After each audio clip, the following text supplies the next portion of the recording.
igen, i den her video, der skal vi snakke lidt om trend, markedsstruktur og swings. Og det skal vi for at lære at finde ud af, hvorhen skal vi kigge på chartet for at finde likviditet, som vi kommer til at snakke om lidt mere i næste video.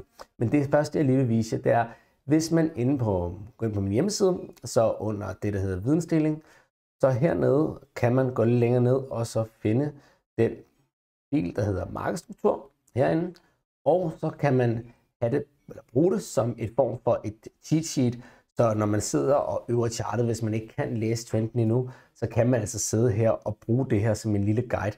Så når man lige sidder og kigger, jamen, så kan man lige sidde og tegne med fingrene og prøve at se, hvad var det nu, jeg skulle kigge efter, og hvordan er det, jeg kigger på de her swings og så videre. Så jeg vil ikke løbe så hurtigt gennem guiden, jeg vil bare lige kort vise jer, at den ligger herinde.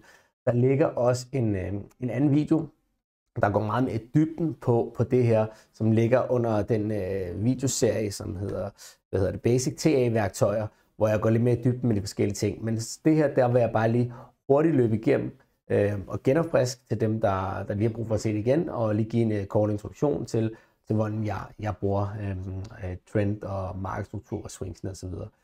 Og grunden til, at vi starter her, det er fordi, at vi skal starte med at bygge et chart op, og ligesom at forstå, hvor er markedet på vej hen. Selvom når vi handler på lave timeframes, vi kan egentlig være ligeglade, hvor det skal hen, men det er meget rart lige at vide alligevel, så man ved i det mindste, hvilken vej man handler, også i forhold til, når man skal sætte sine targets. Så er det meget rart at vide. Så i det her tilfælde, som eksempel her, så kan vi se, at vi har et daily chart på DAX'en her. Man skal lige sige, at hele kurset kommer til at handle om index trading, det jeg fokuserer på, men du kan bruge det på andre asset class også. Så, men det vi kan se her, det er, hvis vi kigger på trendstrukturen her, så har vi det, der hedder en serie af higher highs og higher lows. Så det vil sige, at vi har en higher high, vi har en higher low, vi har en ny higher high, og det er fordi, at den er højere end den tidligere high her, så den higher high. Indtil videre har vi, ligner det en ny high low, og så kan det så være, at trenden er intakt. Så det er sådan, man ligesom tæller swingsene i markedet, og ligesom får en idé om, hvad er trenden. Så nu kan vi allerede identificere og sige, at trenden er opad. Det vil være smart, hvis man ville trade, at man så kigger efter setups med trenden. Som sagt, gå ind i den anden videokursus, som jeg har lavet, som er markedsstruktur, der kan du lære meget mere om det, der går jeg meget, meget dybden på det her. Men nu har vi ligesom identificeret og sagt, okay, trenden er op, så markedsstrukturen er sund. Så nu vil jeg gerne lige finde ud af, hvor er swingsene. Og når vi kigger efter swings i markedet, når jeg mener swings, så er det steder som de her. Jeg viser det bare lige hurtigt her. Sådan her. Sådan tydelige swings. Det du skal sige til dig selv, det er, at swings skal være tydelige. Og det skal de være, fordi at likviditeten ligger der, og de områder skal altså tiltrække andre spillere. Så hvis de ikke er tydelige, så kan andre spillere ikke se dem, og så kan de ikke placere deres ordre der, og så kan de store spillere ikke udnytte likviditeten i markedet. Så swings. Jeg prøver lige at gøre sådan. Så tag dem her, der er sådan tydelige i det. Og alle de her, det er også swings, der ligger hernede. Og det man ligesom kigger efter, det er, at der skal være luft imellem. Så vi forestiller dig, at vi kan se her, der er luft herinde. Så for eksempel det, der ligger her, det er ikke et swing. I hvert fald ikke på daily chart her. Der har vi swing, så kan vi se, at den går ned, den går op, så vi kan se, at der er luft herinde, hvis man kan sige det sådan luft. Så har man et swing her, det samme her, det samme her, og det samme her, og der så to der. Så bare lige for lige at indikere det, der er selvfølgelig mange steder, hvor jeg ikke lige har fået sat de her cirkler her, men jeg håber, at det giver mening, at der ligesom skal være luft imellem. Så hvis jeg lige zoomer lidt ind her, okay, se det, lige op. Det er lidt specifikt. Så vi kan se her, kan se, den hælder her, så der er luft herinde imellem, det er det samme her, så der er også swing. Det er bare sådan, så man ikke begynder at sidde og tegne sådan nogle her steder hernede, hvor der ikke rigtig er noget luft. Vi vil gerne have at se markedet bevæger sig væk fra området. Hvis det nu er en opadgående trend, bevæger sig væk fra området, inden det kommer tilbage til området igen. Så det er et swing i markedet. Så når jeg for eksempel bygger et chart op, og ligesom har identificeret, nu ved jeg lige, hvor retningen er, så fokuserer jeg og siger, okay, hvor er swingsene henne i markedet her på daily? Det vil sige, at på daily chart her, der er min eneste interesse i hele markedet, det er de her swings her. Jeg har ikke fokus på det her nede, det her nede, det her nede, eller det her. Jeg har kun fokus på de her to her, fordi at jeg handler jo på 1 minute. Så Så det vil sige, at der er rigeligt trading-område for mig at gå efter i det her. Kommer vi ned under det her swing, og trenden begynder at vende nedad, jamen så fokuserer jeg på næste swing, og næste swing, og næste swing, i takt med, at hver level bliver brudt. Jeg ved ikke, om I kan huske det her gamle Super Mario-spil, man spillede tilbage i 90'erne på Game Boy'en der, hvor Mario han hoppede fra level til level. Og det er det samme her, så jeg fokuserer bare på den nærmeste level over prisen og under prisen. Det er det eneste, jeg fokuserer på, når jeg sidder og kigger efter de her swings.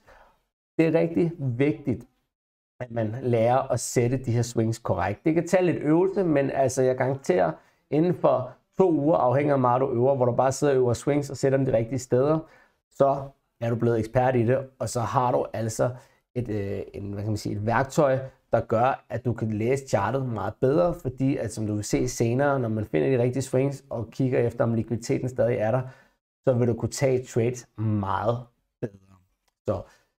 Så nu lige på det her chart her, så kan vi se, at vi har swing her og swing her, og det er lidt det, der er mit fokus. Så kan man gå ind på en lavere timeframe, bare lige for at se igen, så kan vi se, at prisen er stadigvæk mellem de her 2 swings, så indtil videre er der ikke så meget, at man kan fokusere på her på daily, men på 1 hour for eksempel, der har vi et swing hernede, og vi har et swing heroppe. Så som vi kan se her, så er vi faktisk allerede kommet lidt tættere ind på markedet. Det vil sige, teknisk set, så den her level her, daily level, der ligger deroppe, den har ikke nogen relevans for mig lige nu, fordi at den her level ligger tættere på, fordi der ligger likviditet ovenover det her swing, og der ligger likviditet hernede, der er så sammenhør mellem daily og 1 hour, så derfor så lader jeg den her ligge. Og jeg bruger kun swingsene på daily og 1 hour. Jeg bruger ikke andre timeframes til at sætte mine swings. Så det vil sige, at nu har jeg sådan set bygget chartet op, og så ved jeg, nu kan jeg ikke rigtig gøre så meget, før at markedet søger tilbage ned til næste swing.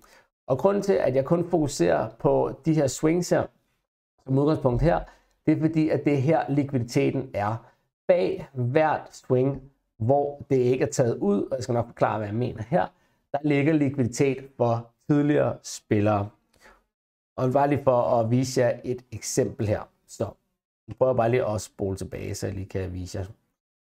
Sådan her. Ja, lige levelsen her igen. Her kan vi se, at markedet laver en serie af lower lows. Det vil sige, at det trender nedad hver gang. Så da markedet kommer forbi det her punkt her, sådan her, der er det groft, så alle dem, der havde taget long positioner her, deres stop loss bliver taget ud. Det vil sige, at deres ordre her bliver trigget, og det vil så sige, at de ryger så i stop loss.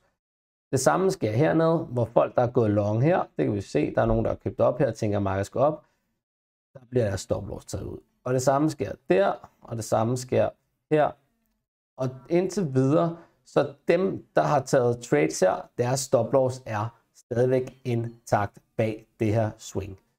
Derfor så bruger jeg de her swings, fordi jeg ved, at det, jeg har brug for at se, det er, at likviditeten tages ud, inden den vinder. Fordi at likviditeten stort set altid bliver taget ud, hvor de store spillere, de får snydt retail tradersne, inden de sender markedet i den anden retning.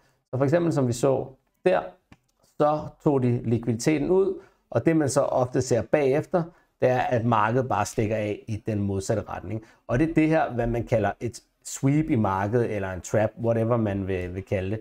Jeg kalder det sweeps, fordi det går rigtig stærkt, så shoo.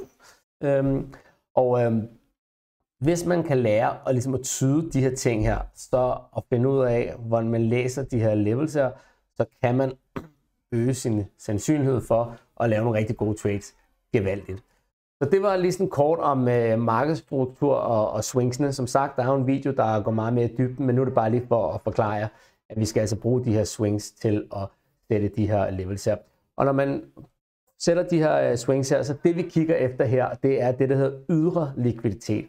Det vil sige, det er lige forklaret med, der ligger likviditet på den anden side, altså på ydersiderne af swingsene, som ikke er taget ud. Så det vi holder øje med, det er swings, hvor likviditeten ikke er taget ud. Så bare lige for at komme med et sidste eksempel ind i rundt af her. Så kan vi se her, der er ikke noget punkt her, hvor der har været over det område igen. Det vil sige, der ligger likviditet ovenover her. Det er det samme her. Der ligger også likviditet henover, og det er det samme her. Der har ikke været noget punkt, der har været højere end det her. Hvis det her move her gik op over det her, så vil alle dem, der havde gået short her, deres likviditet vil stadig ligge heroppe, hvis de selvfølgelig ordrene stadig er åbne. Så det jeg kigger efter, det er, hvornår likviditeten bliver taget ud. Og det var det, vi så hernede. Den blev taget ud, så det vil sige, her kan der være en anledning til, at markedet skal i modsatte retning. Jeg håber, at det gav mening. Det kommer det til at gøre, jo længere jeg kommer igennem det her kursus her. Men det her, det er i hvert fald, hvad I lige skal vide om swingsene. Så bare husk på, at swings, det er ydre likviditet. Det er vigtigt at huske på det. Swings er lige med ydre likviditet. Likviditet, der ikke er taget ud endnu. Og lige en sidste ting, jeg lige var ved at glemme, som er en lille tip, det er, at når man kigger efter swings, så lad være med at kigge på swings som her. For eksempel, hvis du skal sætte swings her. Det her swings, de er ikke relevante mere, for de er blevet taget ud her. Likviditeten er blevet fjernet. Så kig på swings til højre for prisen. Så for eksempel, eller swings, der ikke er taget ud, men de fleste gange er det til højre for prisen. Altså på prissiden her. Så det vi kan se her har vi et swing, der ikke er taget ud, så det her kan vi stadig bruge. Heroppe, der har vi et swing, der ikke er taget ud, så det her kan vi også stadig bruge.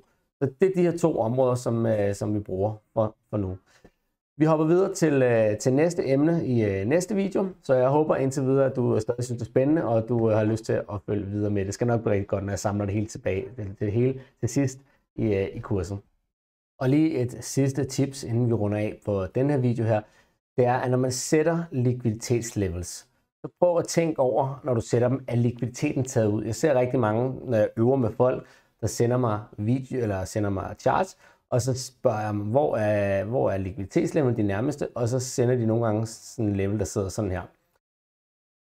Det her, det er forkert sat, og det er det, fordi at markedet har jo her passeret området faktisk flere gange. Det vil sige, når det passerer det her område, så bliver likviditeten fjernet, så vi kan ikke bruge den her level mere. Vi kan heller ikke bruge den her, fordi likviditeten blev taget ud her. Vi kan heller ikke bruge den her, fordi likviditeten blev taget ud her. Så jeg håber, det giver mening. Så en god måde at gøre det på, det er for eksempel at sætte på swinget her, og på swinget der, og sådan der.